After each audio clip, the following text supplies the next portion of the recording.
이렇게 될 수도 있는 거예요. 주의가 되죠. 지금요, 항상 상상을 해보는 겁니다. 우리는 너무나 부족하기 때문에 하나님이 이래 돼서 상상을 해보는 수는 있습니다. 자, 그런데요, 이게 보면요, 5째 대접까지는요, 엄청나게 사람들이 그렇게 고통을 받으면서도 회개를 안 하라고 되어 있습니다. 결국은 회개하라고 계속해서 재앙을 내리는 건데, 회개를 안 하는 거예요. 회개하라고 에스겔 선지자가 세우신 것처럼 지금 회개를 안 하는 겁니다. 그러고 난 다음에 사람들을 다 모아요. 자, 모으는데 보니까요, 6째 인을 떼고 6째 나팔을 불 때는 재앙이 막 내려집니다. 근데 7째 인 떼고 7째 나팔을 불 때는 재앙이 없습니다. 과독이 넘어가는 거예요. 신기하죠? 7째 대접은 재앙이 있습니다. 오히려 6째 대접 때는 재앙이 없어요. 사람들은 모읍니다. 다 끌고 모아요, 이제. 그러면서 그때 이상한 말이 등장합니다. 도적같이 오리니, 주님이. 이런 또 표현이 있습니다. 그러니까 너희들은 잠자지 말라, 이렇게. 여기서 보면요, 6째 인과 6째 납할 때 재앙이 임하는데, 이때 또 한편에서 보니까는요, 그 재앙이 임할 때에 사람들을 일단 먼저 불러 모읍니다. 불러 모아야 될 거 아닙니까? 탁 불러 모읍니다. 불러 모으고 난 다음에 왜 불러 모읍니까? 심판하시기 위한 거 아닙니까? 불러 모으고 난 다음에 드디어 심판해버리죠. 그때 7 대접이 되어버립니다. 이걸 통해 볼 때요, 이 사건이 어마어마하게 연결되었다는 사실을 알 수 있습니다. 인간적인 시각에서 이것이 6째 인 때에는 6째 납할 때에는 재앙이 내리는 것 같지만은요, 사실은요, 이게 7째 인 때에는 포즈가 다 과도기가 되고요. 근데 이게 하나의 연결 통로입니다. 하나의 같은 그거예요.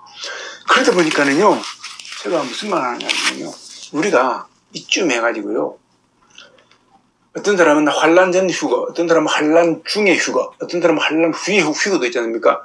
어떻게 보면은요, 이 지금 7 대접이 나오는데 6째 대접 내리고 난 다음에 큰 전쟁을 일어나기 위해서 모으야 합니까? 모으는 이 타이밍에 보라, 내가 도적같이 오리니 누구든지 깨어있어 자기 옷을 지켜 벌거벗지 다니지 아니하며 자기의 부끄러움을 보이지 아니하는 자가 복이 있다. 이 말은 무슨 말입니까? 이거는요, 예복 입으라고 말합니다. 예복.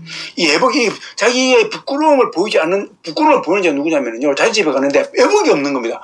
잔치집에서 예복을 안 입고 있으면 부끄러운 거예요. 그건 초대받지 않은 사람이거든요.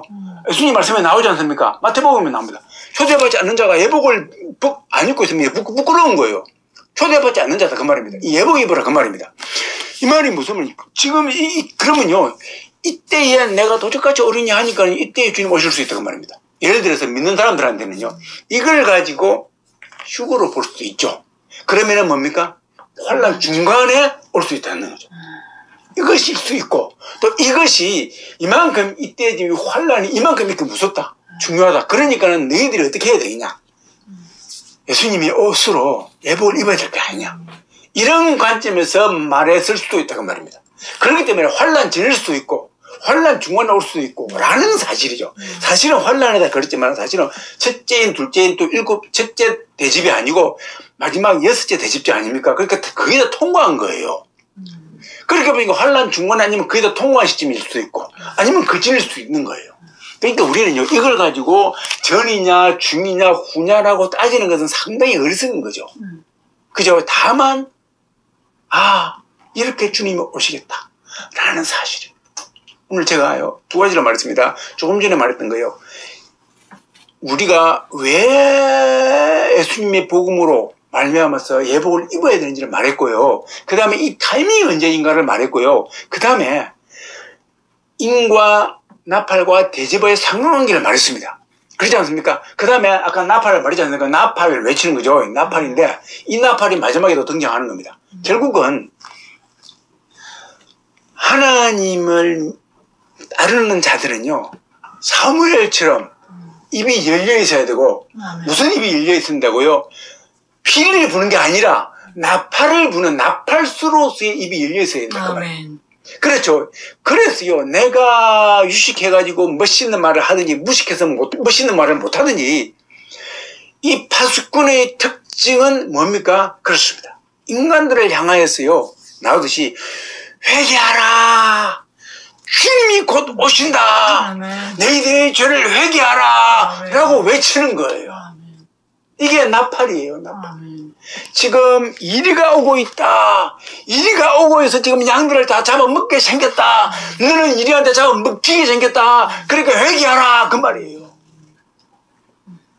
하나님께서 우리를 그렇게 부르셨다고 말입니다. 목사들을 그렇게 부르셨다고 말입니다. 그거 안 하면은 목사 아니다 그 말입니다. 그러니까 사실은 선지자의 기능 감당 못하면 이제 파수꾼의 역할을 감당 못하면요 그 제사장의 기능도 사실은 상실된 것이고 그 왕의 기능도 상실된 거예요. 왜 왕권을 주었습니까? 왜 제사장의 기능을 주었습니까? 외칠 때에 왕처럼 담대하게. 왕이 뭡니까? 힘이 있지 않습니까? 왕의 권능이 있는 거예요.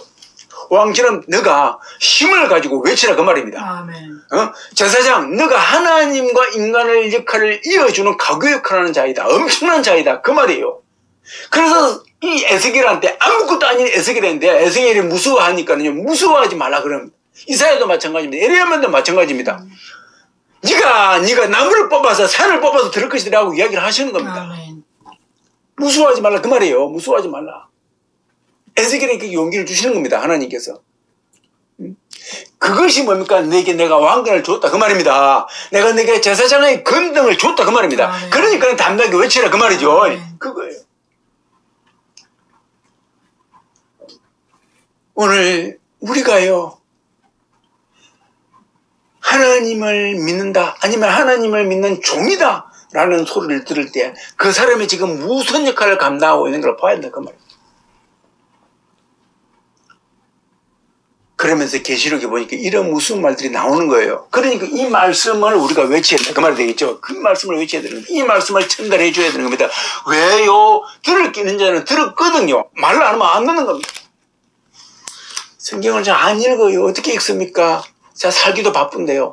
한 번씩 종교행사 올 때 그때가 기회인 거죠. 그때가 기회일 때야 말해줘야 되는 겁니다. 사실 안식일은요, 사람을 살리는 기능을 하는 날이에요. 아멘. 죽어있던 영혼이요, 살아나오는 기능을 할 수 있는 길이에요. 그러니까 그 안식일이 얼마나 중요합니까? 아멘. 그러니까 그때에 외치라 그 말이죠. 외치라. 이 계시록을 보여주고 외치라 그 말이 되겠죠. 아멘. 똑같습니다. 이 계시록이나 예수님 말씀이나 똑같아요. 아멘. 계속 다 나와 있습니다. 애복 아니면 죽는다. 애복 아니면 죽는다. 도적같이 너는 도적같이 주님이 너한테 임할 것이다. 그 말입니다. 도적같이 임하는 겁니다. 도적같이 오면요 집안에 있는 물고 다 털리게 되어 있습니다. 다 들어가 버립니다. 다 털리는 거예요. 그 말입니다. 깨어서 이게 아니고 하나님께서 지금 말씀하시는 거죠. 예복을 입고 있으면요 자연스럽게 우리는 나의 신분을 알게 되어 있습니다. 예수님께서 오신다는 걸 알게 되어 있어요. 세상 사람들이 예수님 오시는 거 몰라요. 하나님 오시는 거 몰라요. 그러니까 도적같이 올 수밖에 없는 거예요. 여러분 깨어있다는 말을 착각하지 마십시오. 깨어있다는 말은요, 내가 예복을 입게 되면요, 내가 예수님을 만나게 되면 예수님의 예복을 입게 되면요, 내 몸이 스스로가 깨어있게 되는 겁니다. 깨어있으면서요, 내가 더 열심히 하느냐 못하느냐의 차이만 있을 뿐이지요, 깨어있게 되는 겁니다. 그래서 예수님 오심을 항상 생각하는 겁니다. 오늘 내가 방비를 좀 덜 했으면요, 내가 쭉 먼 산을 보다가 한눈 안 팔고 딱 보면 좋은데, 때로는 내가 바다 보고, 이거 바다 이쁘네라고 할 수 있거든요. 한눈 팔면 아예 안 되지! 하고 다시 돌아서는 겁니다. 아멘. 이거 차이만 있을 뿐이지. 어떤 날은요, 내가 기분이 좋아가지고, 그냥 좀 멋있는 옛날 생각하다 보니까 잠깐 한눈 팔 수 있습니다.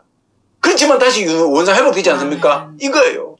어떤 날은요, 내가 딱 그 경계 소리를 듣고, 내가 그냥 아버지한테 꾸지람 듣고 와가지고, 오늘은 내가 한잠도 낮잠 안 자리를 하면서 테마수군처럼 딱 지켜보고 있는 겁니다.